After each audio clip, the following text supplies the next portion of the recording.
Multiplication of number by 11. ஓகேவா? இப்போ 11 வச்சு மல்டிப்ளை பண்ணுறது என்ன மேம்? ஈஸியாக இருக்கும். 11 வச்சு பண்ணுறது ரொம்ப ரொம்ப ஈஸி. ரொம்ப ஈஸி தான். இந்த மெத்தட் இன்னும் ரொம்ப ஈஸி. ஓகேவா? பண்ணலாமா? 63 × 11. ஃபஸ்ட்டு 63 போட்டுக்கணும். அதுக்கடுத்து இன்னும் ஒரு டிஜிட் விட்டு 63 இந்த மாதிரி போட்டிருக்கேன்னா அந்த மாதிரி போட்டுட்டு 3 கீழே அப்படியே இறக்கிடணும். 6 + 3 9 6 693 ஈஸியாக வந்துருச்சா? நெக்ஸ்ட்டு 3 டிஜிட்டில் பார்க்குறோம். 728 × 11.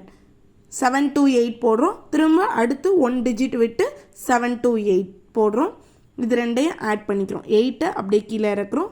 8 + 2 10 0 போட்டுட்டு ரிமைண்டர் 1 மேலே போடுறோம். திரும்ப 10 வருது. திரும்ப 0 ரிமைண்டர் 1 8008 தான் ஆன்சர். 1 செகண்டில் முடிஞ்சிருச்சா? ரொம்ப ஈஸியான மெத்தட். ஓகே, ட்ரை பண்ணுங்கள். இன்னும் ஹோம்ஒர்க் இன்னும் நிறையா எங்களுக்கு சம்ஸ் வேணும் அப்படின்னு நீங்கள் கமெண்ட் பண்ணிங்கன்னா இன்னும் நிறைய சம்ஸ் கொண்டு வரேன். ஓகே.